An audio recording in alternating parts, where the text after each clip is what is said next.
आज का जो टॉपिक है उसको बोलेंगे FSD।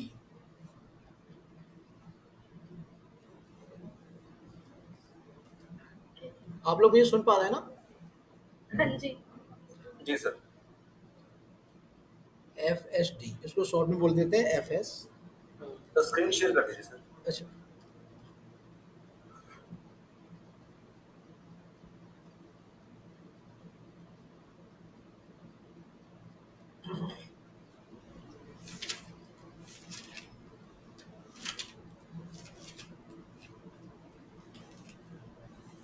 FSD means FS document. Full form होती है इसकी functional specification document. FS document या फंक्शनल स्पेसिफिकेशन डॉक्यूमेंट। बहुत शॉर्ट में बोलना होता है तो उसको FS बोल देते हैं, otherwise functional specification document. Basically ये क्या है, पहले इसको नॉन एसएपी एग्जांपल से समझते हैं। देखिए, जब आप किसी ऐसे पर्सन के साथ इंटरेक्शन करते हैं जिसको आपकी कम्युनिकेशन लैंग्वेज नहीं आती या आपको उसकी नहीं आती है ना, तो ऐसे केस में आपको एक ट्रांसलेटर की जरूरत होती है, राइट। वो ट्रांसलेटर कोई ह्यूमन हो सकता है या आप किसी एप्लीकेशन का यूज कर सकते हैं।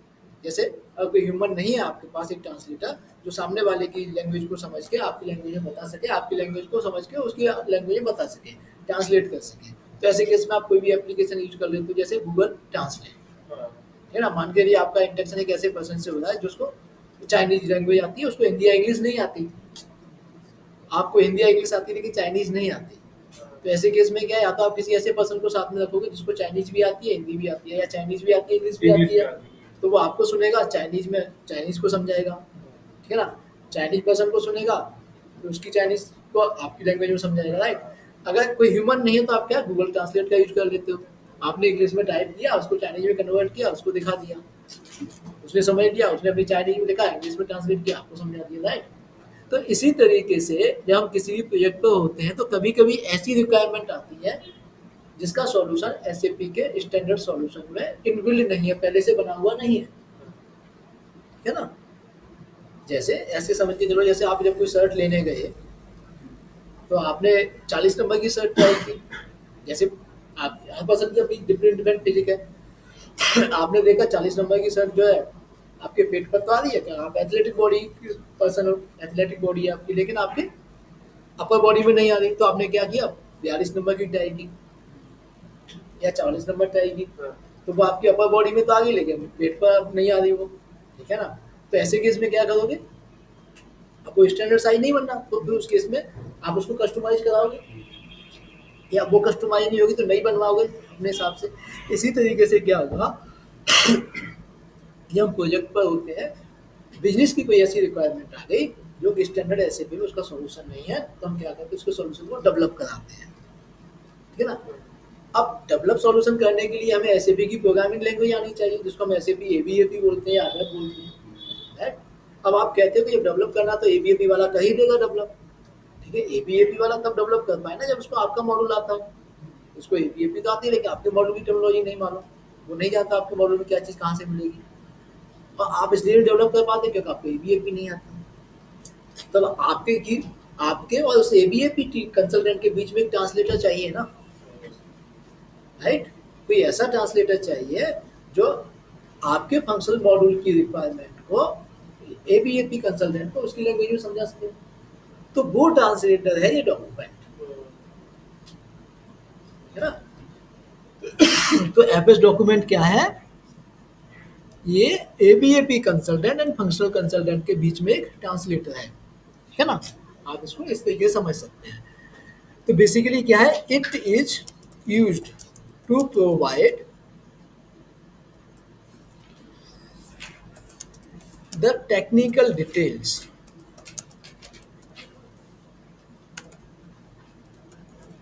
and the logics to the SAP ABAP team for the development of objects। Objects क्या क्या हो सकते हैं सर ये आपने लास्ट टाइम जो कराया था वही है ना ये? जी। सेम करा रहे हो सर आज या फिर कुछ एक्स्ट्रा कराना मैं है इसके अलावा एक टॉपिक और कराऊंगा इस टॉपिक के बाद, आज? ओके है ना। ऑब्जेक्ट्स के अंदर क्या आ जाता है, राइसेफ आ जाता है ऑब्जेक्ट्स के अंदर, है ना। बेसिकली जब भी राइसेफ की बात होती है, इसको हम ऐसे भी लिख देते हैं, इसको हम ऐसे भी लिख देते हैं और इसको हम ऐसे भी लिख देते हैं। इंटरव्यू क्वेश्चन पूछा जाता है, जब आप एज कंसल्टेंट अप्लाई करते हो तो इंटरव्यू क्वेश्चन पूछा जाता है, what is the meaning of राइसेफ, या आपने कभी राइसेफ का काम किया है ना। तो यहाँ पर इसका भी आंसर बता देते हैं। डब्ल्यू का मतलब होता है वर्क फ्लो, आर का मतलब होता है रिपोर्ट्स। राइसेफ के बारे में डिटेल में पढ़ेंगे इसकी सेपरेट क्लास में। आई का मतलब होता है इंटरफेस,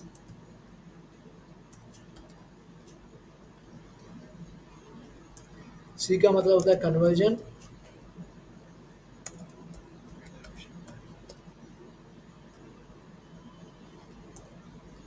ई का मतलब क्या है, इनहेंसमेंट,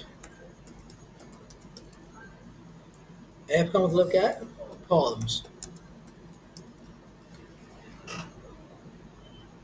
ठीक है जी।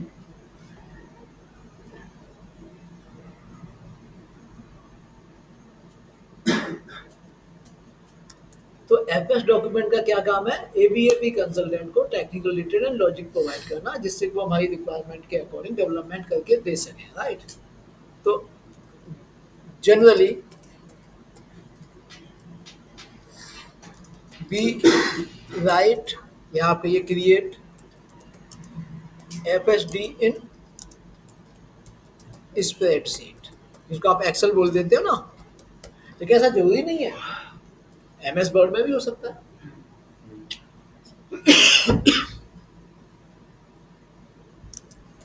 It has 4 parts. जनरली किसी भी एमएस डॉक्यूमेंट को 4 अलग अलग पार्ट में बांटा जाता है। एक आता है आपका object details, requirement details, selection screen, और इसको इनपुट स्क्रीन भी बोल देते हैं, एंड आउटपुट स्क्रीन, इसको हम रिजल्ट स्क्रीन भी बोल देते हैं, राइट।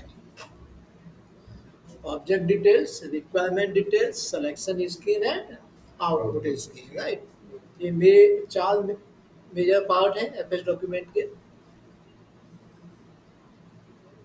जब किसी भी प्रोजेक्ट पे जाओगे, चाहे वो इम्प्लीमेंटेशन हो, चाहे सपोर्ट हो, चाहे माइग्रेशन प्रोजेक्ट हो, अगर एफएसडी बनाना है आपको, तो उस प्रोजेक्ट का पहले से ही डिफाइंड एक फॉर्मेट होगा।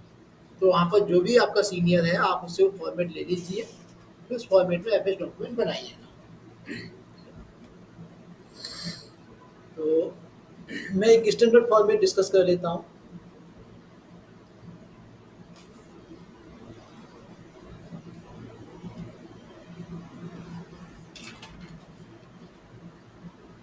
देखिए, ये है object details,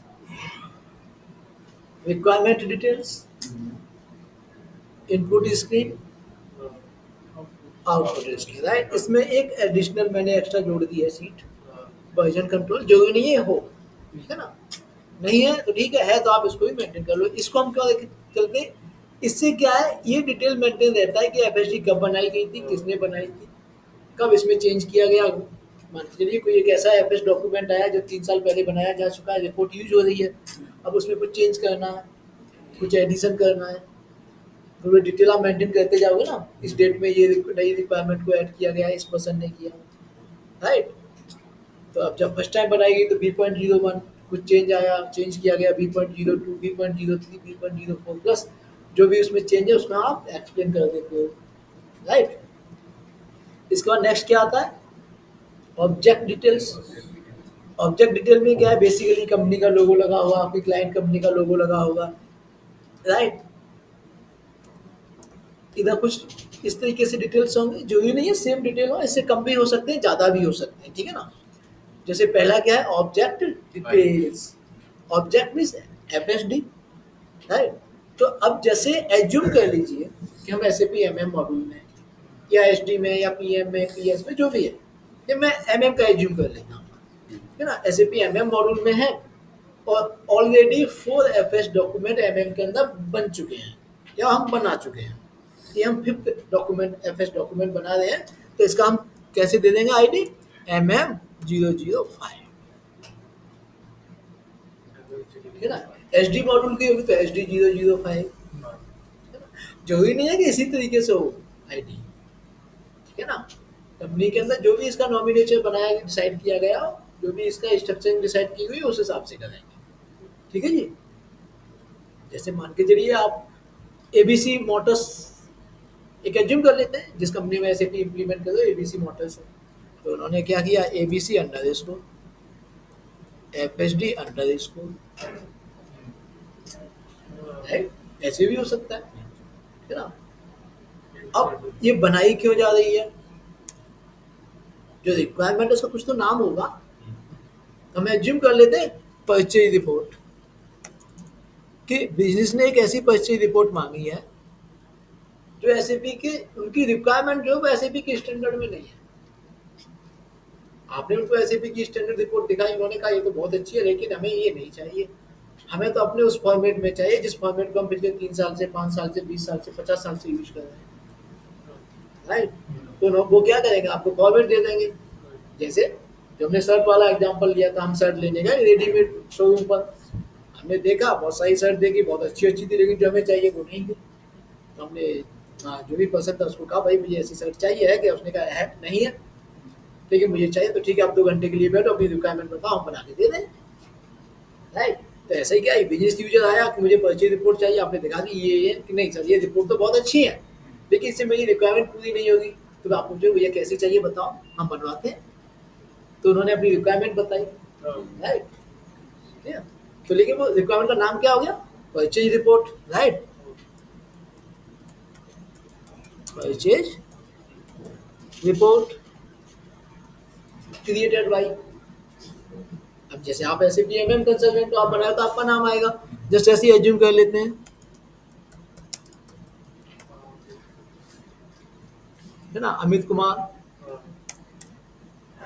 created on date आ जाएगी, जो भी डेट जिस डेट में बनाई गई, बाकी डिटेल कोई डेवलपर फिक्स है डालना है तो आप वो डाल सकते हो, ठीक है ना। अगर पहले से रिपोर्ट बनी हुई है चेंज करने के लिए आया तो change by, change on, checked by, checked on, so many things, ठीक है ना। वर्जन दे दिया, document version, clear, basic detail है, इसमें तो कुछ है नहीं ऐसा, ठीक है ना। अब इसके बाद जब यूजर ने, बिजनेस यूजर ने कहा कि मुझे ये रिपोर्ट नहीं चाहिए, मुझे अपने फॉर्मेट में चाहिए, तो वो अपना फॉर्मेट आपको देगा, एक्सेल फाइल में बना के दे, प्रिंट आउट ला के दे, PDF फाइल दे देगा। अगर नहीं तो वो आपके साथ बैठ के एक्सेल में बनाएगा फॉर्मेट, राइट।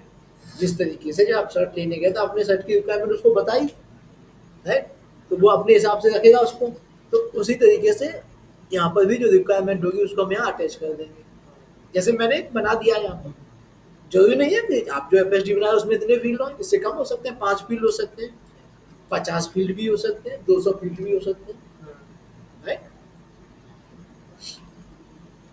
तो यहाँ पर इससे क्या होगा, इससे एक तो आपको मालूम पड़ गया कि भैया क्या क्या फील्ड होने चाहिए इसमें, राइट।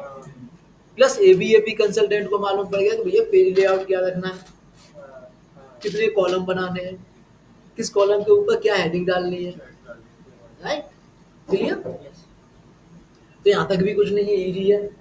अब जब हम कोई भी रिपोर्ट SAP के अंदर रन करते हैं, जैसे सिंपल सा एग्जांपल ले लेते हैं, वेंडर लाइन आइटम डिस्प्ले, तो उसका एक T कोड है, राइट। तो हमारी जब ये रिपोर्ट बन के आएगी, यूजर इसको जब यूज करेगा, डेली बेसिस पे करे, वीकली बेसिस पे करे, मंथली बेसिस पे करे, या बनवा के ले ले कभी ना करे, वो उसका अपना रिक्वायरमेंट है, राइट। तो उसको उसको भी एक T कोड चाहिए, राइट, ट्रांजेक्शन कोड चाहिए, तो ऐसे हमारी रिपोर्ट का भी एक ट्रांजेक्शन कोड होना चाहिए। प्लस जब उस ट्रांजेक्शन कोड को डालेंगे तो जो स्क्रीन आएगी, जिसको हम सिलेक्शन स्क्रीन बोलते हैं या इनपुट स्क्रीन बोल देते हैं, उस पर सर्टेन फील्ड होने चाहिए, राइट। उनमें से कुछ फील्ड ऐसे होने चाहिए जिसके अंदर हम मल्टीपल वैल्यू सेलेक्ट कर सकें, कुछ फील्ड ऐसा भी होगा जिसमें सिर्फ सिंगल वैल्यू ले सके, कुछ फील्ड ऐसे भी होंगे जिनको फिल करना मैंडेटरी चाहती है बिजनेस, कुछ फील्ड ऐसे होंगे जो ऑप्शनल है। तो अब ये डिटेल भी हमें क्या करना पड़ेगा, अपने एफएस डॉक्यूमेंट में इनपुट स्क्रीन में देने पड़ेंगे। तो पहले तो हम क्या करेंगे, एक टी कोड लिख देंगे। तो जैसे हमने टी कोड लिख दिया जेड, जेड के बाद मॉड्यूल का नाम आएगा, उसके बाद ये टी कोड हम अपनी इच्छा से नहीं देते, बिजनेस से पूछ कर किसका टी कोड हम ये ले लें, बिजनेस का नहीं, ये मत को ये रख दो, ठीक है भाई, ठीक है ना। जैसे आपने जब शर्ट के लिए बोला तो उसने बोला ये पॉकेट लगा दें, कि नहीं पॉकेट मत लगाओ, मुझे बिना पॉकेट वाली चाहिए, ठीक है ना, या बटन ये वाले नहीं ये वाले लगा दो, राइट। तो ऐसे ही हमें क्या है, बिजनेस यूजर के हिसाब से कहना है वो जो टी कोड गए, राइट। हाँ, आप उसे सजेशन दे सकते हो कि नहीं सर इतना बड़ा अच्छा नहीं लगेगा, एक काम करते हैं Z P M underscore P R लिख देते हैं परचेज रिपोर्ट। तो उसने कहा कि भैया भैया हम कंफ्यूज हो जाएंगे, हम उसको परचेज रिक्वेशन समझ बैठेंगे, इसलिए उसको यही रहने दो, राइट। अब सिलेक्शन स्क्रीन पर क्या क्या फील्ड चाहिए, उसमें से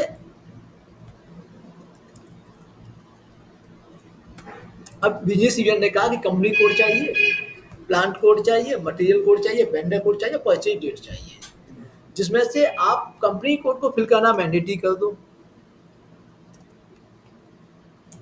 कम से कम कंपनी कोड तो फिल करना ही करना पड़ेगा।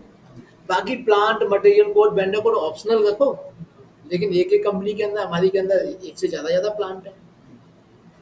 तो एक काम करो, इसके अंदर हमें सिलेक्शन का ऑप्शन दो मल्टीपल का दे। जैसे मैंने कंपनी कोड में तो एबीसी मोटर्स की कंपनी कोड सेलेक्ट की और उसके मैंने 3 प्लांट कोड सेलेक्ट कर लिए। अगर ब्लैंक छोड़ दूं तो उसके बाय डिफॉल्ट सभी प्लांट कोड को एग्जीक्यूट कर दे सिस्टम। डेट के बारे में ना पूछने की जरूरत है ना उसके बताने की जरूरत है। डेट जहां भी आए हमेशा ध्यान रखो, मल्टीपल भी रखनी है, मैंडेटरी भी रखनी है। ये डिफॉल्ट रूल है डेट के ऊपर, date should be mandatory and multiple. In exceptional case कोई ऐसी रिपोर्ट हो सकती है जिसमें वो डेटा एट ए टाइम सिर्फ एक फिक्स डे का ही चाहते हैं, डेट का ही चाहते हैं, ठीक है ना।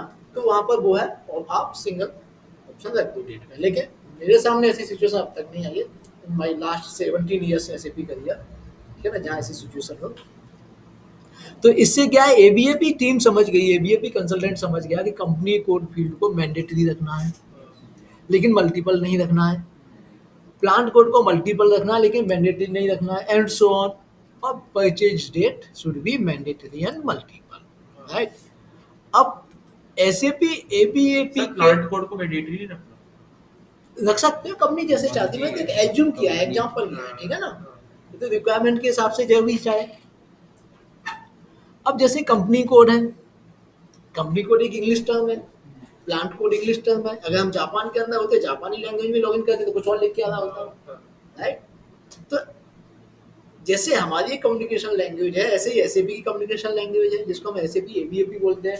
तो एबीएपी के अंदर इसको क्या कहते हैं, वो है इसका फील्ड नेम, और ये डेटाबेस के अंदर किस एड्रेस पे जाके स्टोर होती है वो है इसका टेबल नेम। तो एबीएपी कंसल्टेंट को क्या चाहिए, table name and field name, right. तो इसका table name and field name कैसे निकालेंगे, हमें जिस का भी चाहिए, जैसे हमें कंपनी कोड का चाहिए तो हम कंपनी कोड की स्क्रीन पर जाएंगे, ठीक है ना। चलते हैं कंपनी कोड की स्क्रीन पर, चाहे तो ट्रांजेक्शन कोड के थ्रू चले जाओ चाहे पाथ के थ्रू, है ना। देखिए जो लोग इस क्लास को फर्स्ट टाइम कर रहे हैं उनको थोड़ा कम समझ में आ रहा होगा, जो लोग एक बार कर चुके हैं रिवीजन कर रहे हैं वो उसको बेटर समझ पा रहे होंगे। ये एक ऐसा टॉपिक है जो कम से कम 2 बार पढ़ना ही पड़ता है ना। तो अब इसमें किसी भी कंपनी कोड पर सिंगल क्लिक करो, जैसे सिंगल क्लिक किया F1 प्रेस कर दो, मैंने F2 प्रेस कर दिया था, F1 प्रेस किया। ध्यान रखिएगा किसी किसी के लैपटॉप में फंक्शन की डायरेक्ट काम करती है, किसी किसी के लैपटॉप में FN की के साथ काम करती है, तो इस चीज़ का ध्यान रखना। अगर आपके लैपटॉप में FN की के साथ काम करती है तो FN के साथ F1 प्रेस करिएगा। इसके बाद ये टेक्निकल इंफॉर्मेशन आइकन जिसमें की बनी है, हैमर बना है, इस पर क्लिक करेंगे, ये आ गया। ये है टेबल नेम, ये है फील्ड नेम, तो ये हमने फील्ड नेम ले लिया BUKRS। कंपनी कोड को SAP ABAP की टर्मिनोलॉजी में हम क्या बोलते हैं, BUKRS। अब चलते हैं टेबल नेम। टेबल नेम में ध्यान क्या रखना है, अगर V अंडरस्कोर लगा हुआ है तो उसको नेग्लेक्ट कर दो। एग्जैक्ट टेबल नेम क्या है, T001 आ गया। इस तरीके से आप बाकी सबके लिए निकालेंगे, प्लांट कोड के लिए, मटेरियल कोड के लिए, vendor code and so on. कम से कम 20 फील्ड की प्रैक्टिस करना, 20 फील्ड। सर BUKRS कैसे आया था ये? हमने क्या किया था, मैं रिपीट कर देता हूँ। हमने क्या किया, हमने किसी भी एक कंपनी कोड के ऊपर क्लिक किया, F1 प्रेस किया, टेक्निकल इंफॉर्मेशन आइकन पर क्लिक किया और यहाँ मिल गया। देखो सो ये है ना फील्ड नेम, मिल गया। Done? अब ये टेक्निकल डिटेल निकालने के बाद हम चेक करेंगे कि ये सही है या नहीं है। तो उसके लिए हम क्या करेंगे, आप एक टी कोड यूज करेंगे SE16N। SE16N है ना। इसमें जाएंगे, जो आपकी टेबल थी उसको यहाँ लिखेंगे, एंटर प्रेस करेंगे। एंटर प्रेस करते ही देखिए नीचे टेबल के अकॉर्डिंग वैल्यूज आ जाएंगी। आ गया ना, client, company code, company name. अगर मैं किसी और की टेबल डाल दूंगा तो उसके हिसाब से चेंज हो जाएगी। मैंने प्लांट की टेबल डाली तो ये आ गया, राइट। तो इस तरीके से अब बाय डिफॉल्ट सभी फील्ड सेलेक्ट होके आते हैं। अगर आप आउटपुट रो के अंदर देखेंगे, आउटपुट कॉलम के अंदर देखेंगे, तो आउटपुट कॉलम में बाय डिफॉल्ट सभी फील्ड सेलेक्ट हैं। आप इन सबको डीसेलेक्ट कर दो, यहाँ क्लिक करोगे अपने आप डीसेलेक्ट हो जाएगा। Clear. Then select the required field. Required field क्या है हमारा, कंपनी कोड। हम कंपनी कोड के लिए तो चेक कर रहे हैं, तो हमने कंपनी कोड को सिलेक्ट कर लिया। और जो भी आपका कंपनी कोड है, एक या एक से ज्यादा, आप यहाँ फिल कर दो। एक से ज्यादा है तो आप यहाँ से फिल कर सकते हो, ठीक है ना।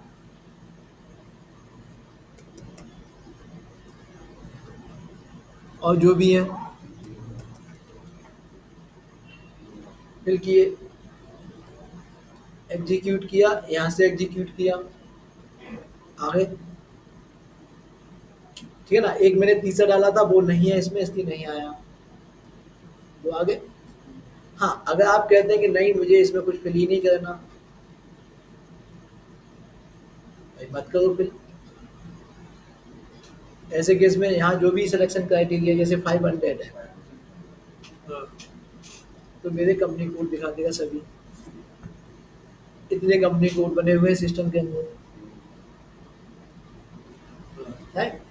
तो हमने क्या किया, F1 करके टेक्निकल डिटेल निकाले, फिर ऐसे ही 16N में जाके वो चेक भी कर लिए कि वो उस टेबल के अंदर है या नहीं, राइट।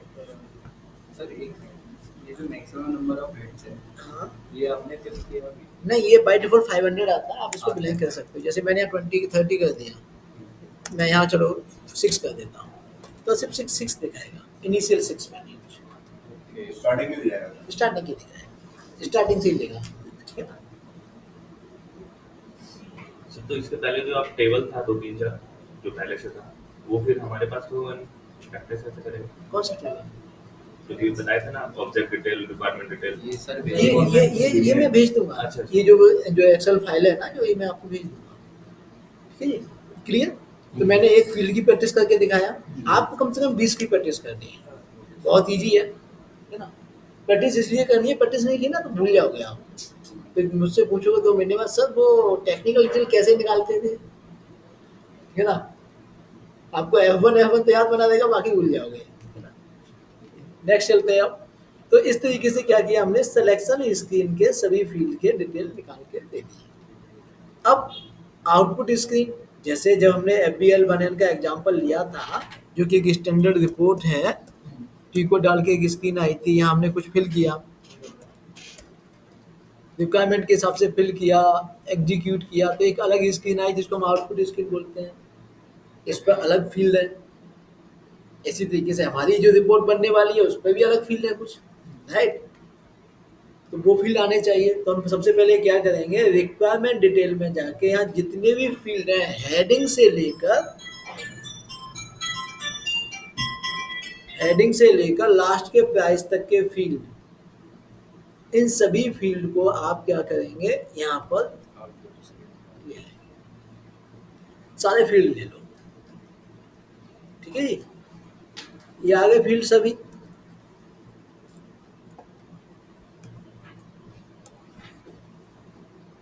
क्लियर। अब वन बाय वन इनका हमें क्या देना है, टेबल देनी है, फील्ड देना है, लॉजिक देना है। तो सबसे पहला फील्ड क्या, परचेज रिपोर्ट।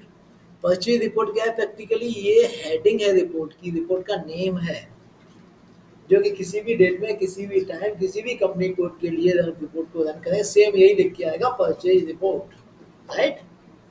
तो ऐसे केस में हमें कोई लॉजिक नहीं देना होता, हम सीधे लिख देते हैं हार्ड कोड। इससे एबीएपी कंसल्टेंट समझ गया कि भैया इसको मुझे हार्ड कोड कर देना है।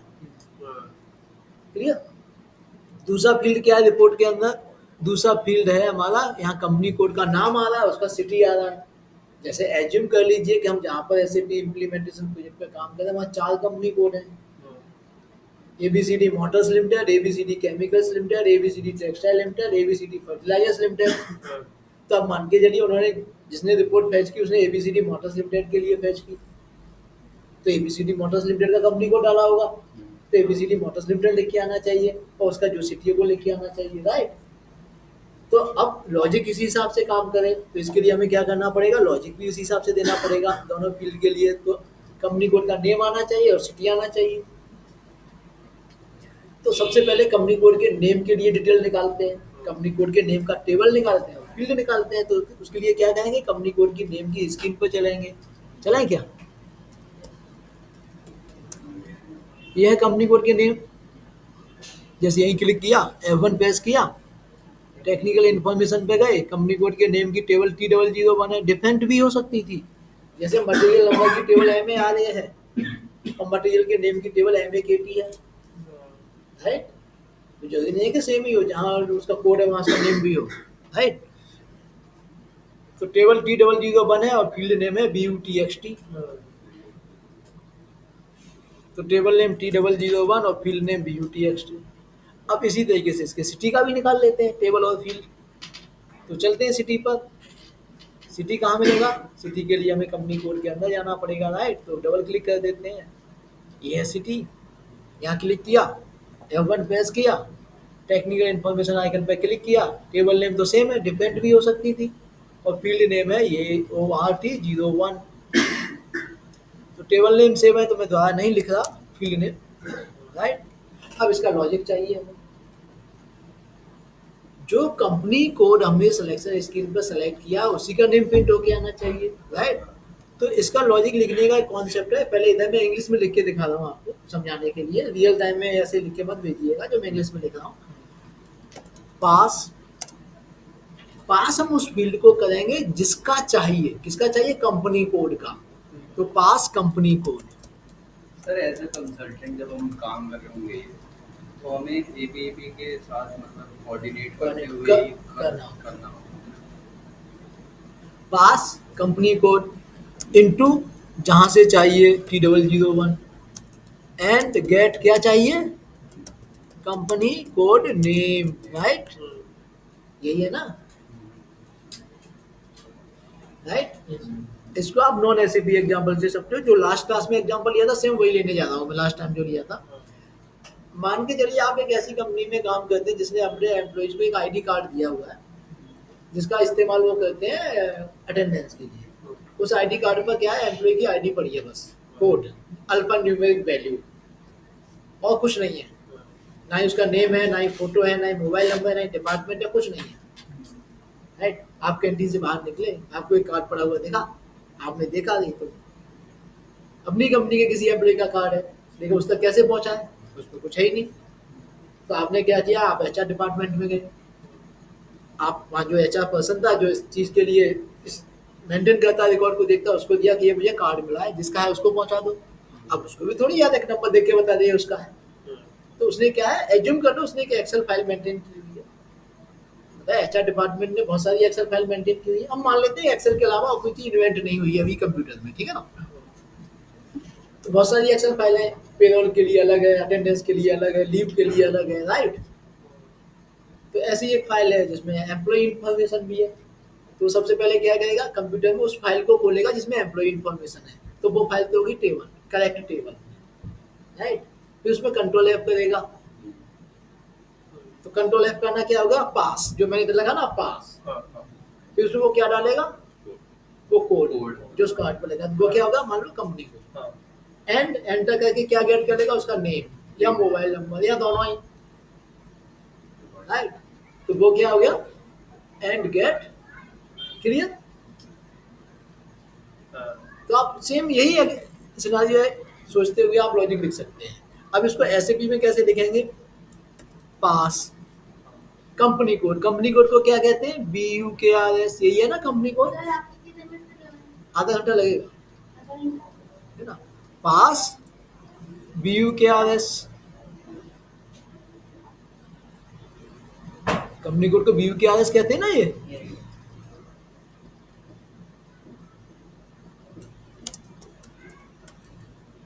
इंटू T001, यही लिखा ना, पास company code into T001। T001 क्या है, ये।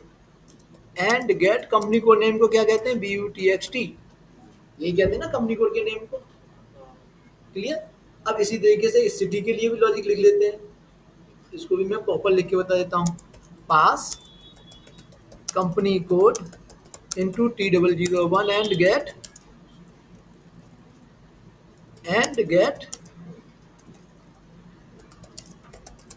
Company code city, right. इधर कैसे लिखेंगे अब इसको, पास कंपनी कोड यानी BUKRS into T001 and get city यानी ORT01, राइट। लॉजिक लिख दिया। इसको टेस्ट करके भी देखेंगे ना, सही है गलत है, राइट। तो टेस्ट करने के लिए कहाँ जाएंगे, SE16N, चलते हैं वहां पर।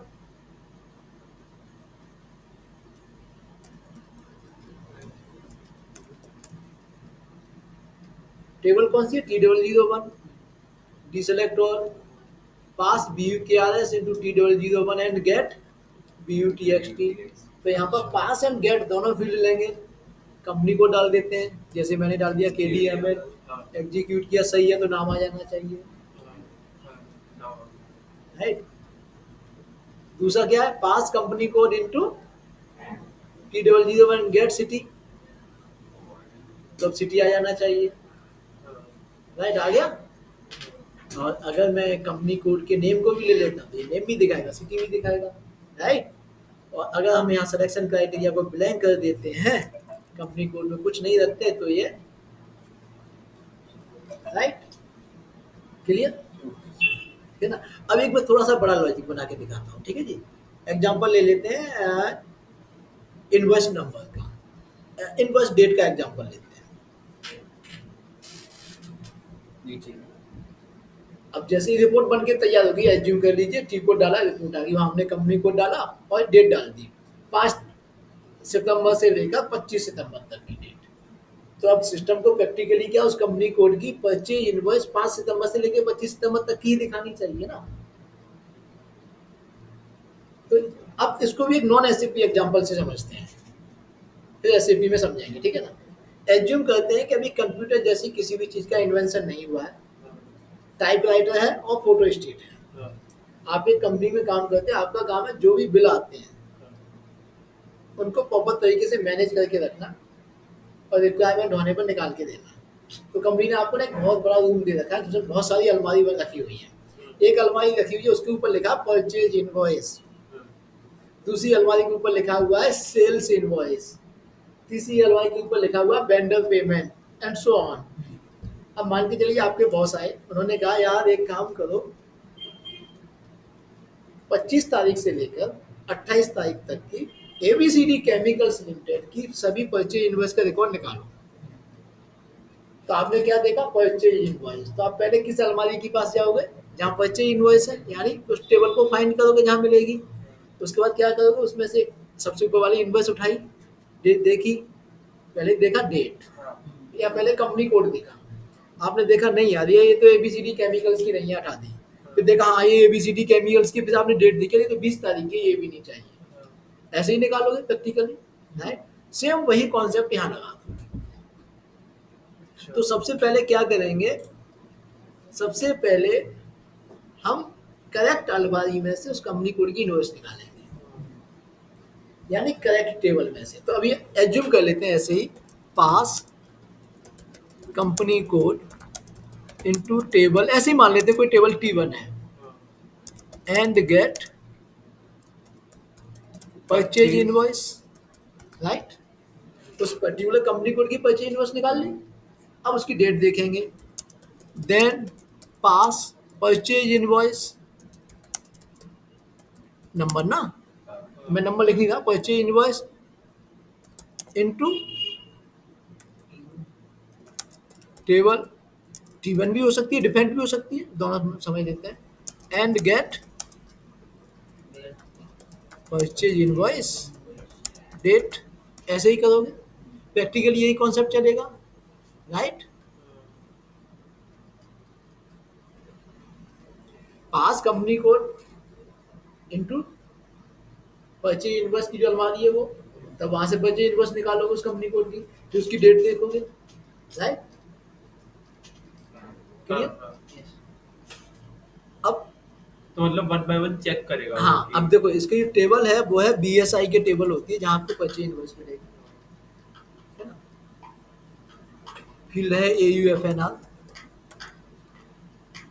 क्या परचेज इनवॉइस नंबर का, इसका शायद AE डेट है, मैं भी लिख देता हूँ, बाद में देख लूंगा, गलत भी हो सकता है, ठीक है ना। तो लॉजिक कैसे लिखेंगे, पास कंपनी कोड इनटू BSI के एंड गेट AUFNR, ये क्या है, ये मैंने पहली लाइन के लिए लॉजिक लिख दिया। अभी लॉजिक कितना लिखा है मैंने, pass company code into T1 and get purchase invoice, ये लॉजिक कितना हो गया। अब मेरे पास इनवॉइस आ गई निकल के, then pass AUFNR into BSI के में ही ये भी मिलता है, and get BLDAT, sorry BLDAT है इसका फील्ड, है ना।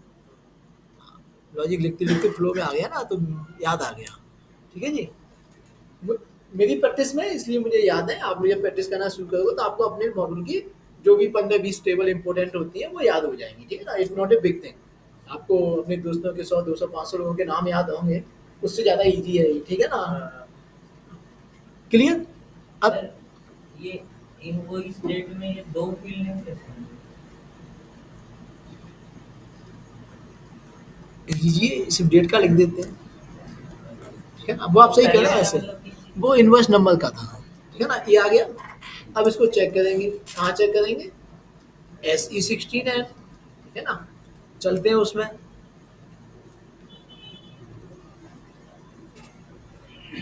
टेबल कौन सी थी, BSI के, एंटर, कंपनी कोड क्या पास किया था, पहले तो इसको डिसेलेक्ट करते हैं, कंपनी कोड को सेलेक्ट करते हैं, प्लस AUFNR, कहीं दिख रहा है AUFNR, AUFNR लाओ फाइंड कर लेते हैं, कुछ और भी हो सकता है, नहीं मिल गया ना AUFNR, ऑर्डर की टेबल है, सॉरी ये ना ऑर्डर, यहाँ से वहाँ से ऑर्डर निकल आएगा ना, परचेज, ठीक है ना। कंपनी कोड क्या डालना है हमें, KDML ही डाल देते हैं, उसमें बने होंगे, एग्जीक्यूट कर दिया जी, ठीक है ना, नहीं आए तो देखिए अब इनवॉइस की टेबल देखते हैं हमें, ये है डॉक्यूमेंट में BELNR, ठीक है जी। हमें कोई फील्ड लेना है BELNR, ठीक है ना। तो हमें यहाँ पर क्या करना है,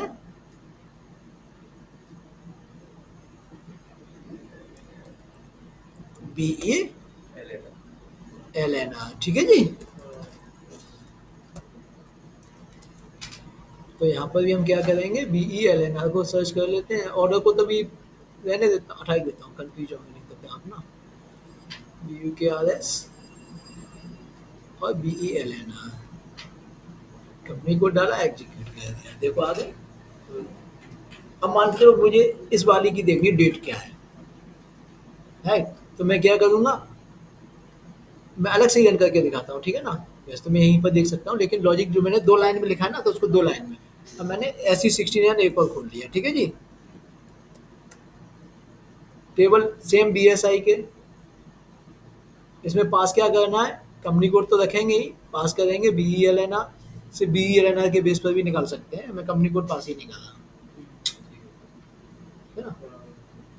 क्या चाहिए, BLDAT, राइट, यही है नंबर, एग्जीक्यूट कर दें। अब इसमें क्या है, कभी चेंज किया कुछ किया तो बहुत सारा डेटा आ गया, तो इस केस में क्या है, हमने देख लिया कि इसमें डुप्लीकेसी भी आ रही है, इसके अंदर अलग अलग डेट आ रही है ना, तो इस केस में हमें क्या करना पड़ेगा, फिर इस टेबल के अंदर ऐसे केस में क्या करो, सेलेक्ट ऑल करो, ये सिचुएशन आए, एग्जीक्यूट कर दो, ठीक है ना। देखो कंपनी कोड अलग अलग है, राइट, इसका मतलब क्या है, हमें यहाँ कंपनी कोड भी फिक्स कर देना है, ठीक है ना। तो अब डेटा थोड़ा फिल्टर हो जाएगा, एक ही आया ना, देखो क्लियर। अगर जैसे वेंडर भी आ गया, मुझे वेंडर चाहिए किस वेंडर से है, ठीक है ना। अगर मुझे सिर्फ क्या चाहिए, मुझे तो सिर्फ क्या प्रिंट कराना है, इसके अंदर सिर्फ डेट प्रिंट करानी है ना, तो मैं सिर्फ ये लूँगा, तो सिर्फ डेट प्रिंट, राइट। किस वेंडर से परचेज की गई थी ये भी तो है उसमें, तो उस केस में क्या, ये वेंडर नेम भी तो है उसका रिपोर्ट में, तो वेंडर नंबर निकालेंगे वहाँ से, इसी टेबल से फिर वेंडर नंबर को पास करेंगे वेंडर के नेम की टेबल में, वहाँ से उसका नाम प्रिंट कर लेंगे, क्लियर। तो प्रैक्टिस कैसे करनी है, पहले सफिशिएंट प्रैक्टिस करनी है सिंगल लाइन पर, पास A into T, pass A into table get another thing. उसके बाद क्या करेंगे, जब इसमें कंफर्टेबल हो जाए फिर आप इस तरीके की प्रैक्टिस करना, जब थोड़ी सफिशिएंट प्रैक्टिस कर लोगे तो आप कहोगे इजी टॉपिक है, इंटरेस्टिंग भी है, राइट, हो जाएगा, हो जाएगा। ठीक है ना। तो ये तो अपना FSD था, राइट। तो पहले FSD की रिकॉर्डिंग को सीरियल नंबर में कैसे है?